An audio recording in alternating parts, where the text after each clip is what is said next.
apa kira-kira yang menjadi prioritas kerja setelah resmi menjabat sebagai Kapolri? Selamat sore, Pak Tito. Selamat sore, Mas Bayu. Terima kasih sudah. Waalaikumsalam warahmatullahi wabarakatuh sudah meluangkan waktunya di Prime Time News.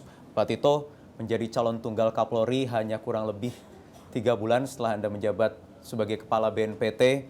Kemudian dalam 3 bulan juga kurang dari 1 tahun akan naik nanti 2 kali pangkat, Pak. Apa yang ada di bayangan Anda bisa secepat ini prosesnya semua, Pak? Saya sendiri tidak menyangka akan ditunjuk sebagai calon tunggal Kapolri. Saya juga berpikir lebih mendorong senior, ya. Tapi tentunya Bapak Presiden sudah mengambil keputusan sebagai prajurit. Kami diajar dari Taruna dulu, tidak boleh melawan atau menolak perintah atasan, apalagi Presiden sebagai pimpinan tertinggi untuk Polri, atasan Kapolri. Tentu saya akan laksanakan perintah ini dengan maksimal dan all out, saya kira itu. Dan saya kira cukup banyak hal yang saya pikirkan dengan adanya tugas ini. Yang paling utama adalah bagaimana untuk melakukan reformasi polisian.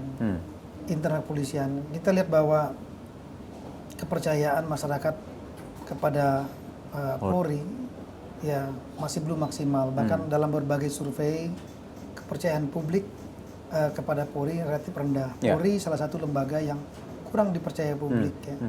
Nah, untuk itu saya kira ini tantangan utama. Kenapa? Karena di era demokrasi seperti ini, maka dua elemen penting, public legitimacy dan public concern, itulah menjadi suatu unsur yang sangat penting sekali. Di era demokrasi, demos dan kratos, kekuasaan ada di tangan rakyat, maka rakyatlah menjadi penentu. Bukan dalam dunia atau sistem yang otoriter di mana yang menjadi penentu adalah di tangan satu orang atau oligarki di tangan sekelompok orang. Maka semua elemen negara dan masyarakat harus berorientasi kepada publik, kepada kepentingan publik. Survive-nya suatu organisasi, termasuk organisasi kepolisian, sangat ditentukan oleh persepsi publik, kepercayaan publik. Itulah yang kita sebut dengan public legitimacy, yaitu dukungan publik, dan kemudian public concern, restu daripada publik. Nah, untuk mendapatkan public trust ini, maka ada beberapa hal yang perlu diperbaiki di internal polisian. Yang paling utama adalah saya kira membangun budaya agar anggota Polri dan institusi Polri lebih dekat kepada masyarakat. Untuk itu saya kira yang dikedepankan fungsi-fungsi penting adalah fungsi pencegahan dan fungsi preemptif, ya. Preemptif dan preventif itu yang paling utama.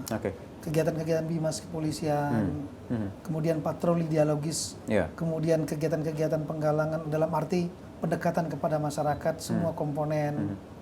Ini harus dibangun terus-menerus. Akhir-akhir ini mungkin beberapa tahun belakangan ini memang turun karena Polri kurang dekat ke masyarakat, Pak. Kalau kita ingat dulu tahun 80-90-an di Polri dan TNI juga ada Babin Kamtipnas, semua turun, Pak, begitu dekat masyarakat dengan Babin Kamtipnas adalah kunci, karena mereka leading sektor, mereka adalah bagian terdepan. Neighborhood watch, neighborhood police officer itu di mana-mana, ya. Indonesia sudah lama berkembang. Di beberapa negara maju bahkan baru akan diperkenalkan. Nah, ini kita nggak boleh mundur, kita harus justru harus maju. Babin Kamtipmas harus berada pada posisi paling depan mereka untuk memperkuat. Karena mereka lah yang berhadapan langsung dengan masyarakat. Persepsi publik akan ditentukan oleh dua hal. Satu ditentukan oleh hubungan kontak langsung, melihat langsung perilaku anggota di lapangan. Yang kedua melalui peran media. Oleh karena itu, selain kegiatan-kegiatan mendekat ke masyarakat, maka yang kedua adalah manajemen media menjadi sangat penting juga.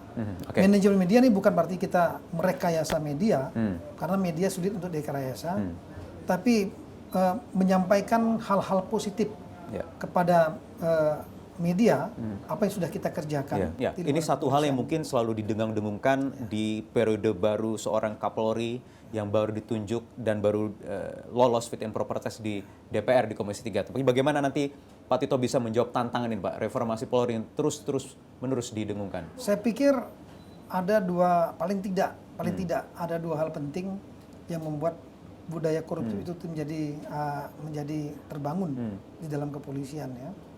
Yang pertama adalah faktor yang mendasar, yaitu masalah postur anggaran. Saya pernah menjadi Asrena Kapolri, memahami bahwa postur anggaran Polri saat ini tidak proporsional. Kenapa? Karena lebih dari 60% anggaran Polri itu adalah belanja pegawai. Kemudian belanja barangnya lebih kurang, untuk operasional lebih kurang 20-an%. Sedangkan belanja modal untuk pembangunan peralatan, pembangunan infrastruktur, perumahan, lain-lain itu lebih kurang hanya 10%. Nah, dari proporsi ini saja sudah kita bisa menduga, bisa menduga bahwa budaya koruptif penyalahgunaan pasti akan terjadi. Kenapa? Karena salah satunya dari karena belanja Polri, belanja anggaran Polri tersedot semua di belanja pegawai, 60-an%. Nah, kalau kita zoom in lagi, belanja pegawai ini, tunjangan kinerja anggota Polri itu masih sangat kecil. Kemarin di tahun 2014 itu hanya 33%.